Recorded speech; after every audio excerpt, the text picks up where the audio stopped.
Nas Petruas, kas, tīdēmo mau, nas pastām sokus laukus, kas, tīdēmo nas ceļus, nas Petruas, kas, tīdēmo mau, nas pastām sokus laukus. Romanci par trūmētu tagad tikai teika, kleist legenda, ka tikusi orā dzīve ir sveika.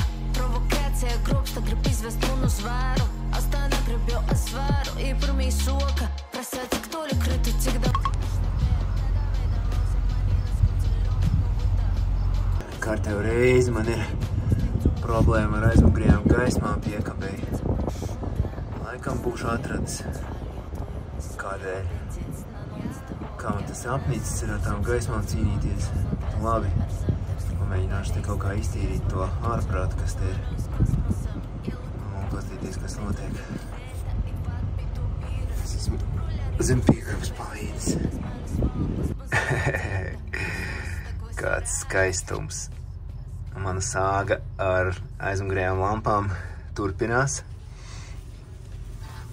Es esmu ticis tik tālu, ka šeit izskatās lūk šādi, bet visas lampas darbojas.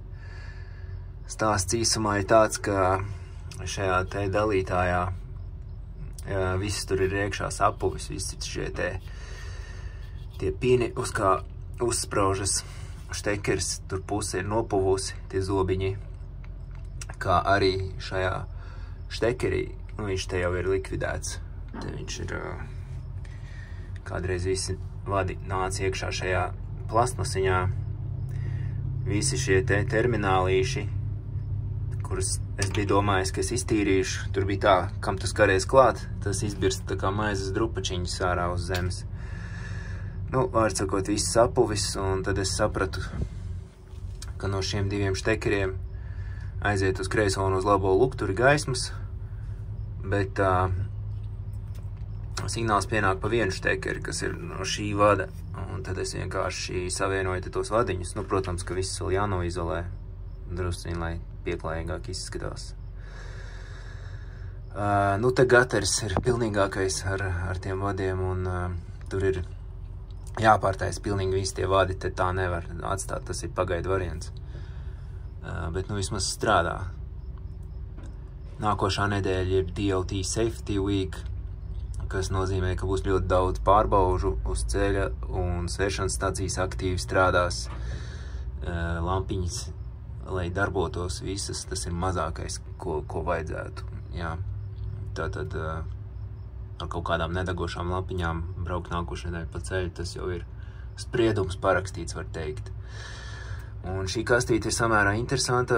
Te pirmajā brīdī liekas, ka tie kontakti, kas šeit pieslēdzas, tie šeit tiek izvadīti ārā un aiziet tālāk uz piekabas aizmuguri, bet nē, te iekšā šajā mazajā kastītē vēl aiziet citus ceļus tie kontakti. Nu, kā jau es teicu,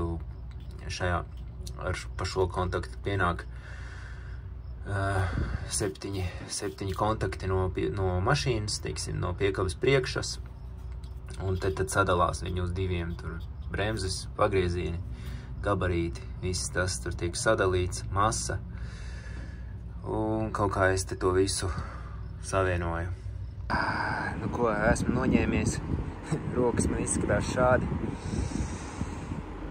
bet viss it kā darbojas šobrīd, bet nu tur viss uz puņķiem ir.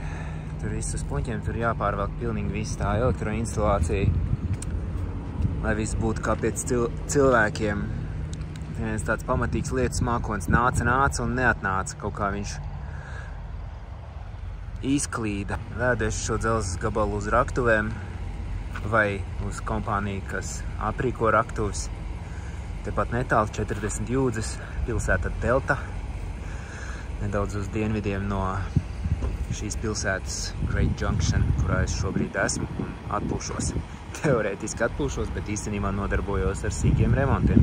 Vēl viena laba lieta uzspēju izdarīt. Tagad pa tumsu nomainīju šeit šļauku, jo man šai vietā bija plaisiņas. Vecā šļauka ir šeit, kur apvalks ir saplaisājis. It kā sīkums, bet īstenībā pa šādām plaisām ir automātisks out of service, kas nozīmē tālāk braukt nedrīkst, pirms defekts nav novērsts.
Veiksmīgi ir tas raktuvju dzelzis atvest šiem izkrāviņu tur interesantā veidā. Ar dakšām nevarēja aizsniegt tālāko galu tam rāmim.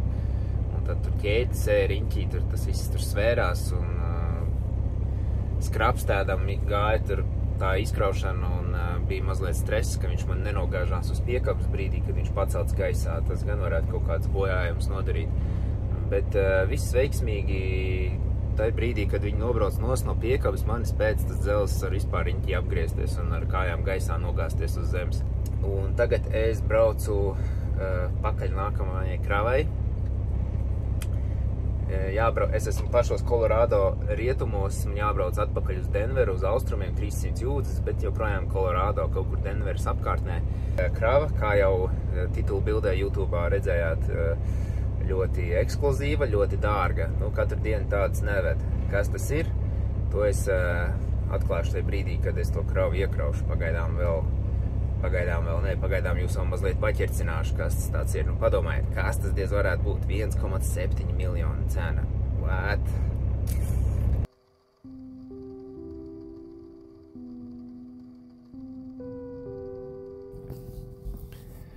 Nu ko, kamēr braucu uz Denveru, izklaidēšu jūs ar kādu ģeogrāfijas faktu, lai nav tikai vlogošana.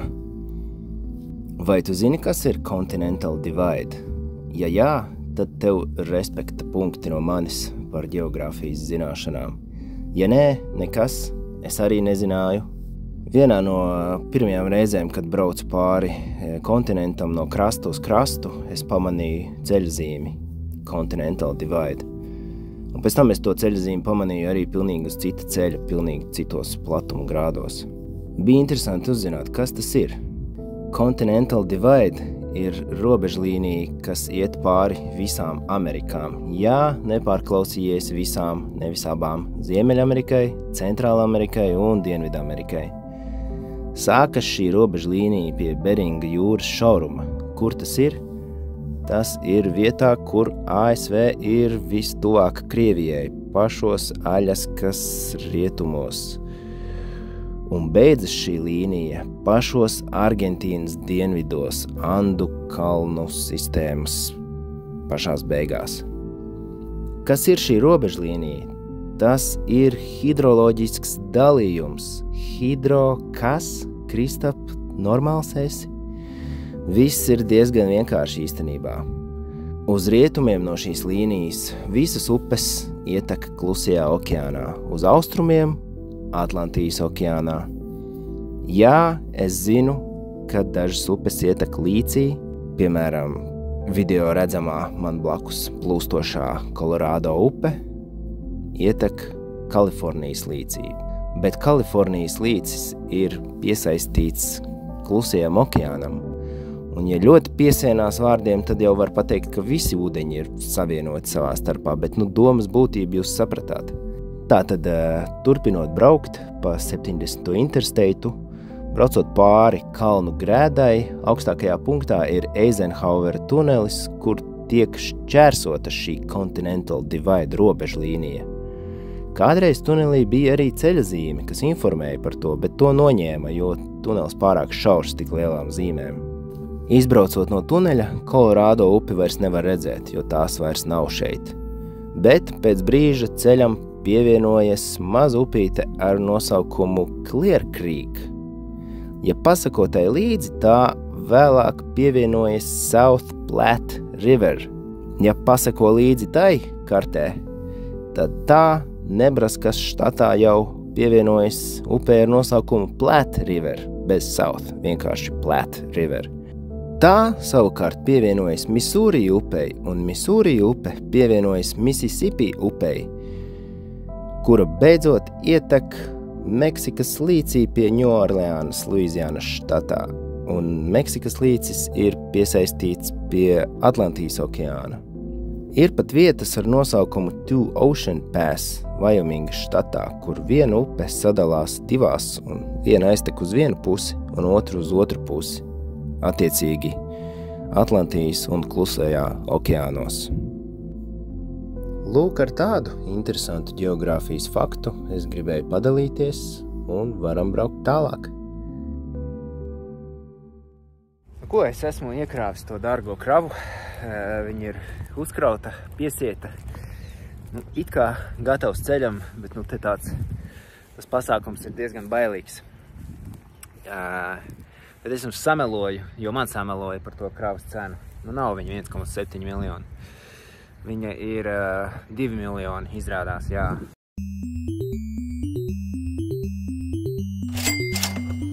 Miljoni, kas tas varētu būt? Kā jūs domājat, kas tas varētu būt?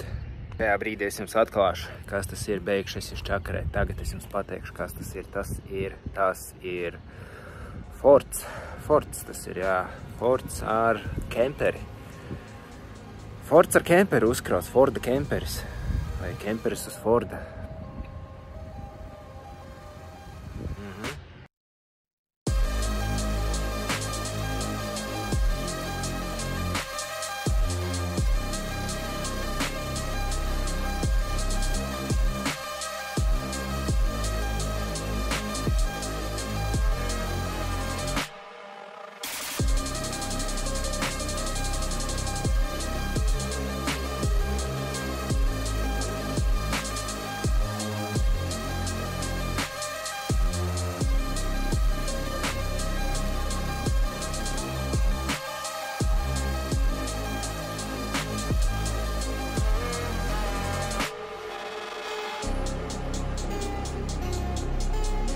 Jā, uz pašu galveno jautājumu, kas tur maksā tādu naudu, es jums, diemžēl, atbildēt nevaru. Ir viņš, protams, aprīkots ar visādām featurām, bet, pa tādu naudu, nezinu, veči. Maizes vedamajai mašīnai bija skrūvēts kempers uzkrauts augšā, aizmugurē. Manis pēc, varbūt. Vai tur ir kaut no mamota kauliem stūras rats uztaisīts vai kas, es īsti nezinu, es tur iekšā pagaidām nelīdīšu. Ja man būs šaubas, tad es varbūt aizmuguri viņam piepacelšu mazliet uz augšu, tad gan es līdīšu viņā iekšā un darbināšu. Jo mazliet es uztraucos par to, ka to izpūtēji tur skrāpēs pret zemi, bet it kā izskatās drošā augstumā viņš. Nezinu, cik tur tas atspirojums padosies uz leju. Šeidī pasākums, tāpēc, ka uzkrāva viņi te uz milimetriem, kaut ko viņi te bija pārēķinājušies. Vispār sliktā vai labā ziņa ir tā, ka šis ir tikai otrais šāds, ko viņi vispār ved ar kravas mašīnu. Kādus 10 varbūt ir tikai pārdevuši šādus, un visus parasti aizbrauc klients pats. Kāds klients tur ir šoreiz, kas nevar 500 jūdzes, nevēlas nobraukt pats. Es nezinu, to es droši vien rītdien redzēšu. Jā, man ir riktīgas bažas, augstums ir... Es pat nevaru īsti nomērīt to augstumu, it kā 14,6. Neliels labojums, mērot augstumu, aizāķējot mērlentes galu aiz augšējās malas, sanāca 14,6, bet es nebiju pārliecināts, ka tas ir augstākais punkts uz jumta. Aizmugurē tam kemperim ir rezerves ritenis, pa kuru es gribēju pakāpties uz augšu, lai paskatītos, kas ir augstākais punkts uz jumta, bet klients nebija ar mieru, ka es tur kāpju. Vēlāk, kad viņi neredzēja, es uzkāpu un kārtīgi nomērīju augstumu, un tas izrādījās, ka bija 14,8. Kolorādo maksimālais augstums ir 14,6, kā reiz arī ir, jā. Bet Vajomingā gan augstums ir atļautais 14. Tas ir 6 colis pa daudz, kaut kādi 15 centimetri. Nu, man tiek gatavot atļauju uz 14,9. Vajadzētu būt it kā visam normāli, jo vispār Vajominga jau nav zinām ar to, ka tur kaut kādi baigie tuneļi, kaut kādi baigie pārvadi, kaut kādi, nezinu, kas tur vēl pilsēta. Tur vispār nav nekāda pilsēta, nekā tur tāda īpaši nav.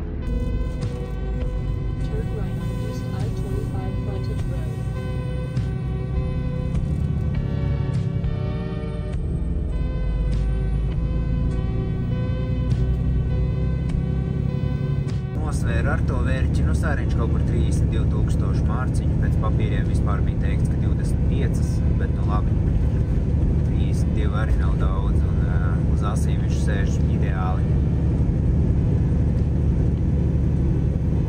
Pamazām braucu, rītdien piegādāšu, nezinu cikos, varbūt pusdienu laikā, varbūt vēlāk.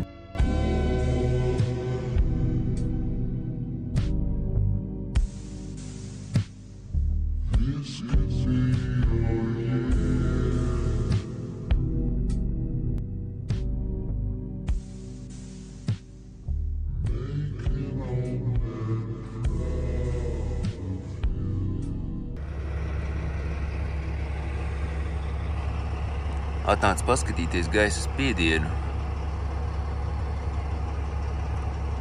jo, stāvot jau tas gaiss lēnām kaut kur mēdz aiziet, it kā jaunam auto, it kā jau īsti nē, cik viņš tur varētu būt, 47 kādi PSI. Un man aizdomas, ka man viņu vajadzētu iedarbināt un sapumpēt gaisu, jo vairāk gaisa aiziet prom, jo vairāk tajās spilvenos viņš šūpojas, jeb nosēžas balstiekārtni, jo vairāk viņš man nosēdīsies, jo vairāk viņš man var skārties klāt tajā apakšai. Līdz ar to es noņemšu vienu to ķēdi, kas man ir pie rāmja pieāķēta un ļaušu sapumpēt gaisu, varbūt viņš man pacelsies. Es gribu zināt, cik viņš būs tad, kad es padarbināšu motoru. Šī ķēde, kas pie rāmja ir piesieta, bija pilnīgi atslābinājusies. Tas nozīmē, ka spilveni ir nosēdušies pa nakti. Tad tas gaiss kaut kur varbūt ir drusciņi pagājis prom, kaut arī te augstums liekas. Uz aci pat krampa var pateikt, ka viņš būtu mazāks. Bet acīm redzot ir mazāks, jo ķēde vakarā bija vēl nospriegot. Šeit ir tāda lieta, kas man sabaidīja taisot daļā durvis. Pakāpiens iznāk un var sasmērēt bikses. Oi. Tur knapi var iekāpt viņu, tiešām. Jābūt izveicīgam vispār, lai ierāptos viņā.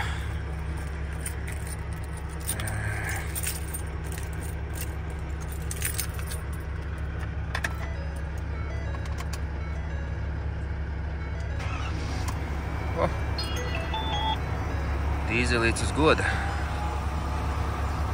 Pastīsimies, ko dara spiediens. Vajadzētu viņam pieaugt.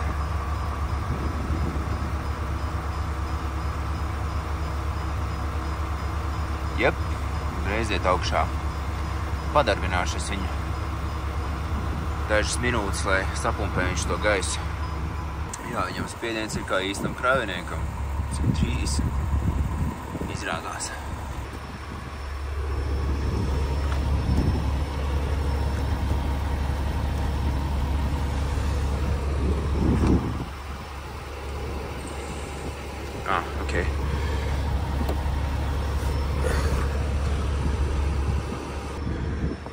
bija aizslēguši. Bļāviens, kā viņš tur cēlājās. Man liekas, ka šurbogu.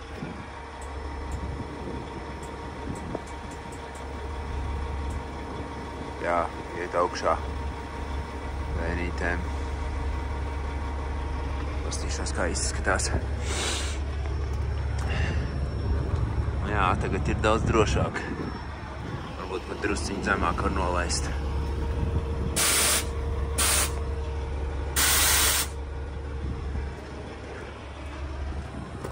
Kaut kā tā es atstāšu viņu.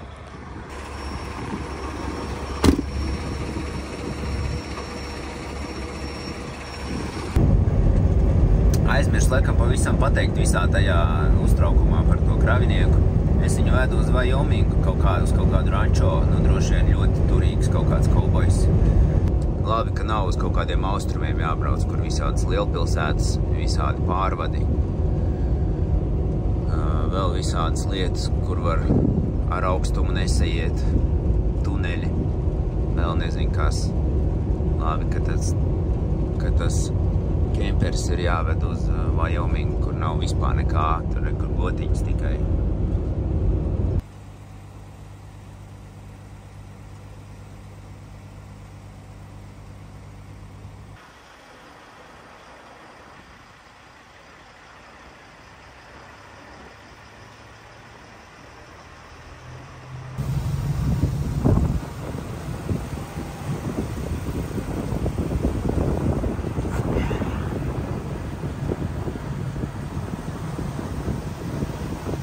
Nezinu, vai ir laba doma turpināt braukt uz priekšu. Jo te nevar pirkstu ielikt. Mazāk kā centimetrs tur ir.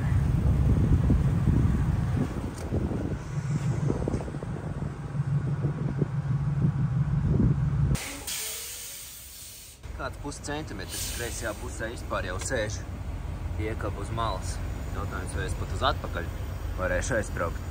Go to the devil and the devil they come. Said to the devil, devil, do you like drums? Do you like cigarettes, Domino's bum? He said only sundown, Sunday's Christmas. Some days end when I need a few friends. Now and again I could never hope to keep them. Thought to get friends what I thought that they wanted. Never they needed a good friend as I've been. Don't get me venting on friends who resent you, cause all you've done is been a noose to hang on to. They thought was a necklace and reckless. They fell into hell where you both hang with nothing to do but scratch, kick the gravity win like fuck this. The gravity win like you could leave it all behind. Even the devil needs time alone sometimes. You could let it all go.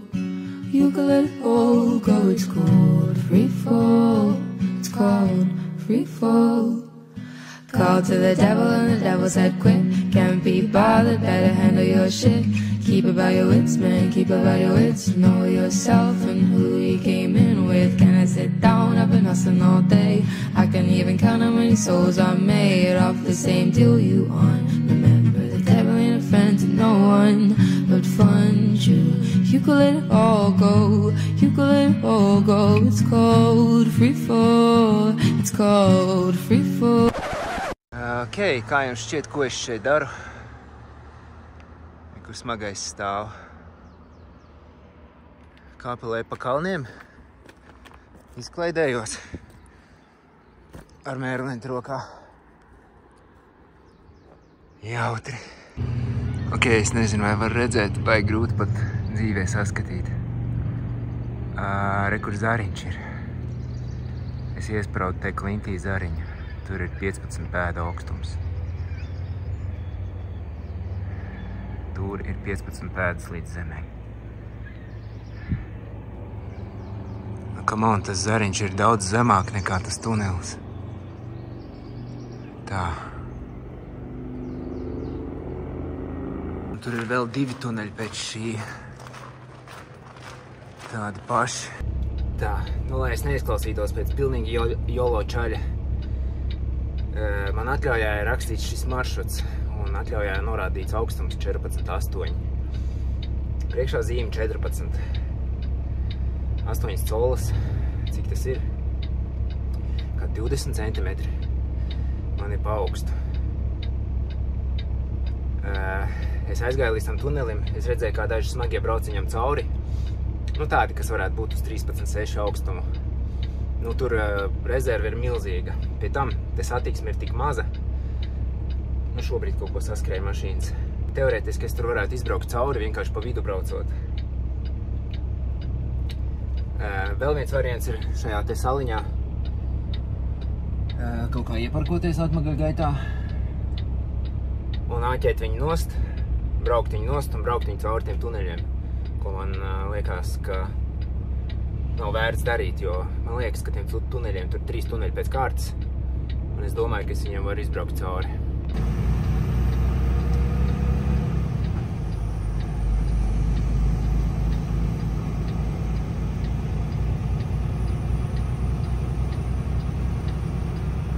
Liek teikt, ka man bišķi pulss ir gaisā un tā. Tas palaidīsim šito transporta līdzekli.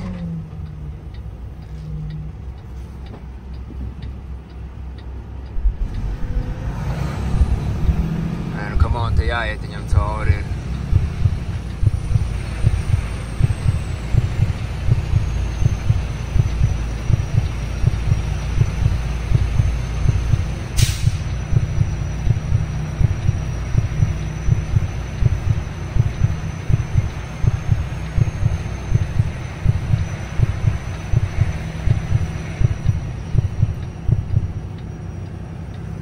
Man roka trīca.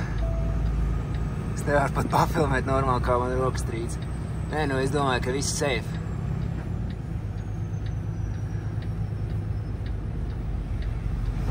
Šis pat augstāks vēl izskatās.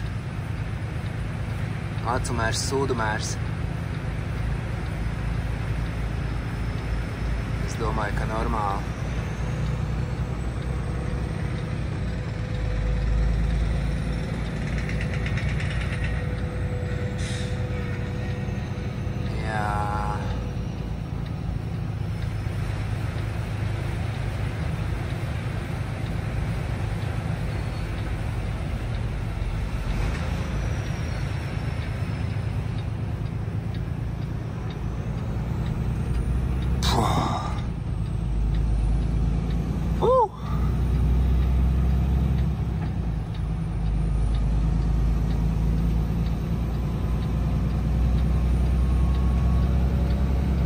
Chill.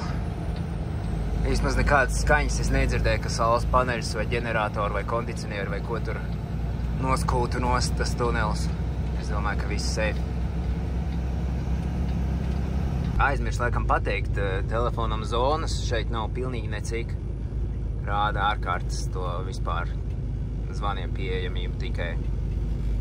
Līdz ar to es nevaru piezvanīt kaut kādam tur Wyomings DOT un paprasīt, veči, kas pa sūdiem, ko man darīt ar tiem tuneļiem.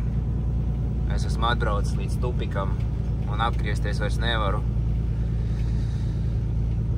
Nācās kaut kā pašam, kad nav telefonam zonas, tad tu esi kaut kā pats pa sevi, tu nevar nevienam ne padomu pajautāt, neko, tu vienkārši domā, ko darīt.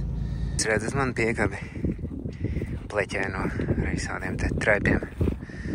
Tā ir tukša. Tas nozīmē to, ka kemperis ir piegādāts. Nu tad kaut kāds noslēguma vārdi šī video beigās, kas tika filmēts maijā. Tagad ir oktobra sākums, pusgadu atpakaļ. No šī piedzīvojuma palikušas tikai atmiņas, tāda ekskluzīva kravu. Protams, ka tas bija ļoti interesanti, bet tādi secinājumi, novērojumi tagad atskatoties ir, ka vienīgais, kas tur bija uztraucies, lai tas viss notiktu ļoti gludi, biju es, jo gan kravas nosūtītājs, gan kravas saņēmējs pret to visu izturējās tik ikdienišķi, tā it kā tā būtu paletā malku kaut kādi jāved. Un nekas īpašāks par to. Jā, tikai vienīgais, ko kravas nosūtītāji, tie džeki no tās fabrikas man neļāva neskapēc kāpt uz rezerves riteņa, lai es tur paskatītos uz jumta. Viņiem likās, ka tas būs pārāk liels svars, tas taču ir muļķības. Es tur tāpat uzkāpu, nomierīju tur visu, ko man vajadzēja, bet tā visādi citādi viņiem tas viss tur likās pilnīgi mazsvarīgi, vai tas izpūtējs atsitīsies pret zemi un kaut ko tur salocīs, vai tas jumts kaut kur aizķersies kaut kādā pārvadā vai ko. Viņiem tas vispār neinteresē, viņiem pat pavadzījums nebija tai mašīnai, viņi jau taisījās iet prom, es viņiem prasu, kaut kādu pavadzījumu jums ir. Viņi saka, nu nē, tad varam uzrakstīt savu, nu man tukšās lapas ir, mēs tur uzrakstījām, vienkārši, nu, tur kemperis no Colorado uz Wyomingu, un viss, un viņš viņa telefonu tā nofočēja to pavadzījumu un aizgāja prom. Nevienam tur neinteresēja, kas es tāds esmu, kur es vedīšu to kemperi, ko es viņu darīšu. Nekāda GPS trackinga nebija šoreiz, dažreiz kaut kādiem lūžņu dzelžiem prasa brokeris izsakošanu, lai ieslēdz, bet šeit vispār nevienam tas neinteresēja. Nu, un līdzīgi bija arī cilvēks, kurš saņēma to kemperi, viņš man atbrauc pretī no savas saimniecības ar vecu Land Cruiseru, un arī tur tā saņemšana bija tā kā kaut kāda parasta lieta. Es tur atradu vienu defektu krāsojumā, un es viņam rādu uz to defektu un saku, ka šis neradās manā pārvešanas laikā, ka tas ir defekts no rūpnīcas, tur kaut kāds tur sīkums bija, tā krāsa vispār bija kaut kāda ļoti dīvaina, tā kā pret skrāpējumu, tāds, ar ko parasti izklāja kravas kasti, tāds pret skrāpējumu materiāls, raupšs. Un tad es viņam rādu tur to defektu, un viņš tur tāds, ko tu tur streso, iekāpa viņā iekšā un aizbrauc uz to savu saimniecību. Un viss, tas viss bija tik vienkārši un ikdienišķi, ka man uz brīdi likās, vai tas vispār bija īstais cilvēks, kam es atdevu to kemperi, jo nu, es jau viņam neprasīju vispār nekādus ne dokumentus, neko, es nezinu, vienkārši cilvēks atbrauc pretī, izkāpa no veca Land Cruiseru un paņēma to savu kemperi. Un tā, jā, nu, interesanti. Protams, lielākā daļa no mums tādu naudu droši vien nekad neredzēs. Lielākā daļa no mums nesapratīs, kas tur tādu naudu maksā, ieskaitot mani. Jā, bet man personīgi ir prieks, kamēr mēs šokējamies un šausminamies. Man iekšēji ir prieks, ka cilvēkiem sanāk. Ir cilvēks, kas tādus ražo, uzliek viņiem cenu zīmi, un ir cilvēks, kas tādu nopērk. Un ticiet man, savstarpēji viņi viens par otru ir priecīgi par šo darījumu, kamēr mēs te skatāmies un šokējamies. Nu, kur tad tādu naudu var maksāt? Nu, var, acīm redzot. Tā kā tā, tas apmēram viss, un tad jau tiekamies kādā nākamajā video.